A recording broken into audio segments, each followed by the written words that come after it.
The RTA Red Line is Cleveland's higher capacity younger cousin of the Shaker Heights interurban lines that we rode in a previous video.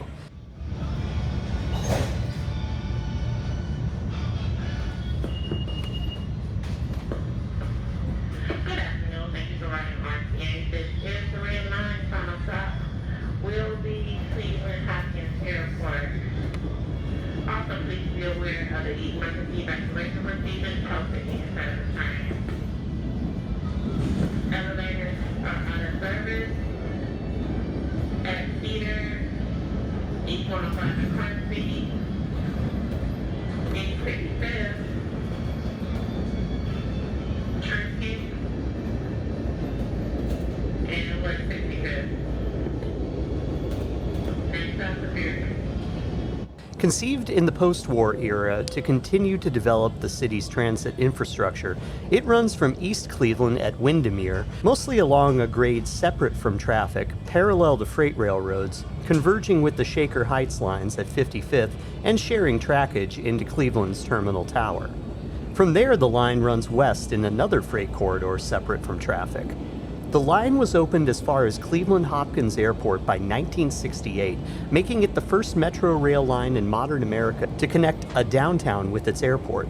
Back in the 1950s, planners schmoozed the Nickel Plate Railroad into letting their rapid trains run next to the freight lines on an overhead electrified right-of-way. Next stop, through the Lower University Circle Station.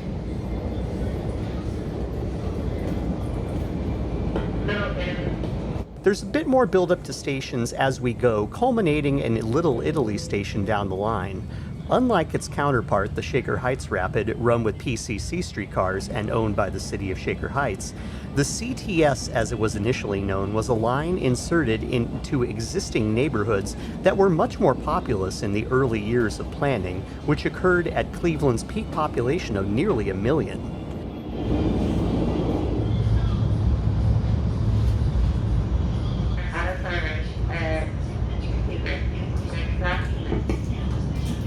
After only 2 decades of operation, the city of Cleveland absorbed CTS, as well as the Shaker Heights Rapid and various bus lines, forming the RTA we have today. But much like the blue and green lines, which joined the red line shortly thereafter, stations require transfers to buses or significant walking before you get into higher density areas people more commonly drive to, and might have destinations at which to do their business. This line largely hasn't experienced dense major development nearby. In largely the same tale as the Shaker Rapid, the Red Line has remained throughout decades of decline. Single-family homes with a mix of commercial and industrial sites within Cleveland surround the Red Line, with patches of new development around stations. It's an infrequent service, 15 to 20 minutes between trains on average.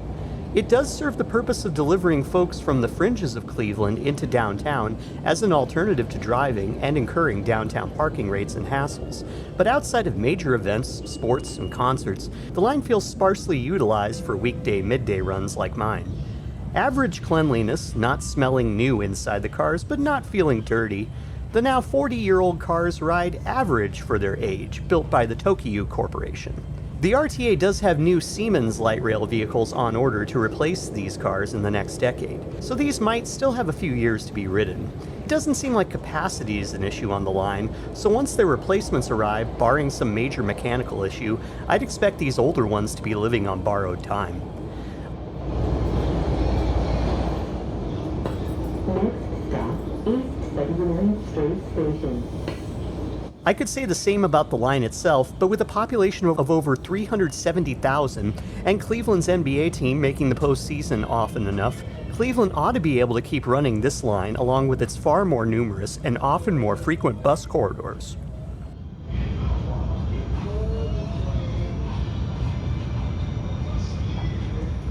This line is only a 5-minute drive from parts of the Green Line on the east side, which in much the same historical context isn't really begging to see its termini expanded.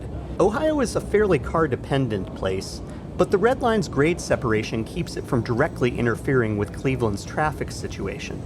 It's a line that feels very safe to ride, even without a large security presence. The call to take the Red Line seems centered around what might call one towards downtown Cleveland.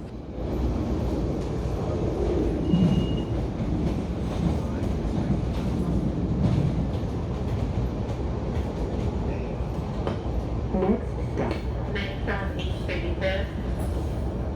Elevators are out of service at 67.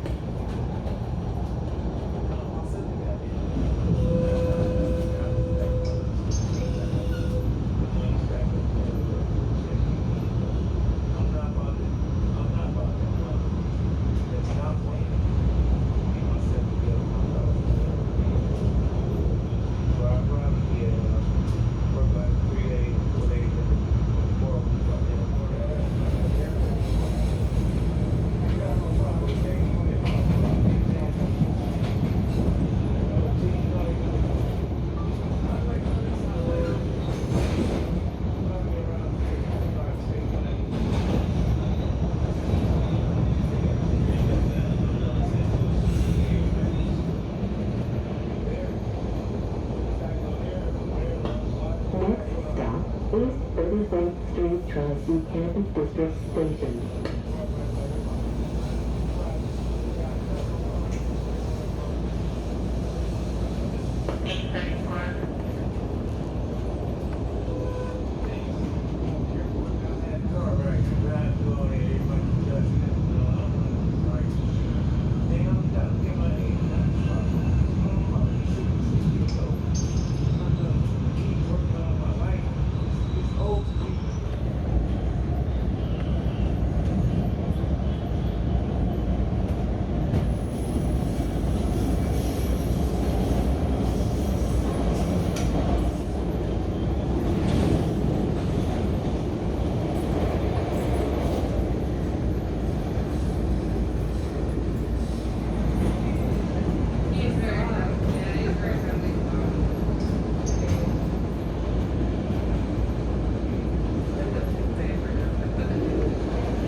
The modern form of Cleveland's terminal tower is its most basic yet, but also its most elaborate.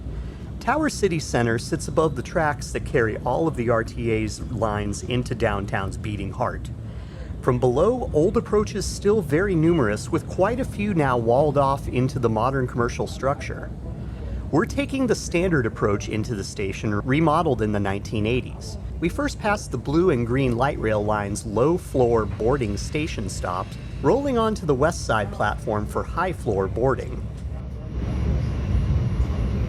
Stepping out, there's some construction work rehabilitating the stub-end tracks leading into the station. There's also a random fire alarm test throughout at least 4 floors of the building.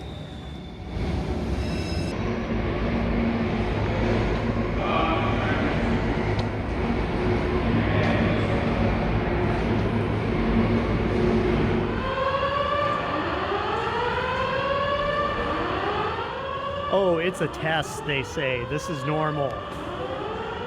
The modern Tower City consists of the old passenger rail concourses with their ceilings carved out, replaced with a massive atrium. This is a decidedly dead mall these days, though the vacant storefronts point to it having been quite the place to hang out in the 1990s. Now, such is only true for those seeking one of the most underrated public transit station experiences in the country, architecturally speaking. Cleveland's public square is a hub for bus routes and has a splash pad around which one can sit and take in the form of the terminal tower. I should have also visited the arcade for an older dead mall experience with quirkier stores. I should have made more of an effort to try out the public market west of downtown. But suffice to say, my west side leg of the Red Line became a captivating trip out to the airport when I failed to look up which stop I should have alighted at to experience the west bank of the Cuyahoga River, the flats and such.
The mesmerizing trip across the rail viaduct settled me into my seat for the preceding trip down more of the old nickel plate line and onto my evening flight back to Chicago and Eau Claire.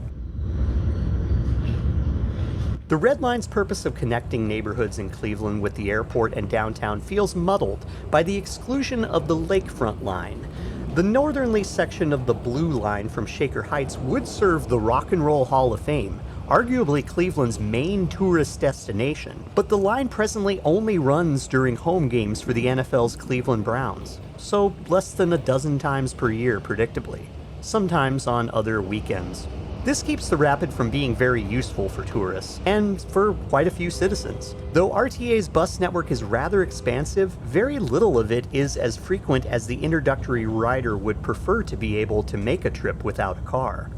In this way, as well as being sequestered from city streets and highways on section of freight railroad outside the city center, the system is safely not interfering with vehicle transit systems, and not really challenging folks to go places without a car at the same time. With Cleveland's decline over its years of operation, perhaps that's the saving grace that has allowed this relic of transit to persist through downtimes.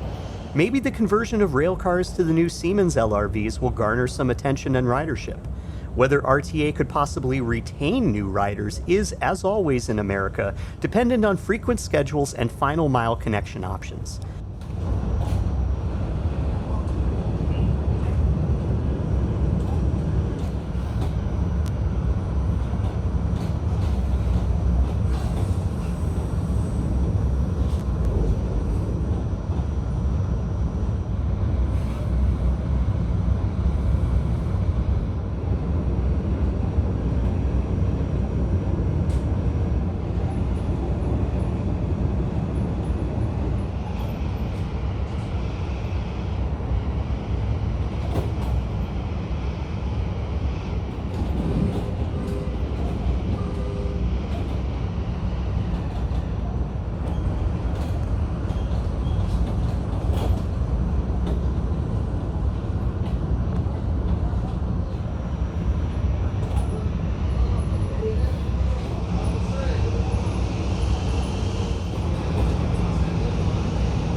Since I've ridden all the RTA rail network I can on my one-day visit, I guess I'll have to return to Cleveland to try to see how useful the bus routes can be beyond the rails. Since I've made it to the airport, this trip has drawn to a close. To see how that flight went, watch my video on my United Airlines flights to and from Eau Claire, Wisconsin. In the next video, though, I'm headed to Atlantic City on the rails. Well, as much as Amtrak can deliver on its sketchy long-distance timetables. Thanks for watching this one. Please like, share, and subscribe as much as you can, and we'll see where we go in the future.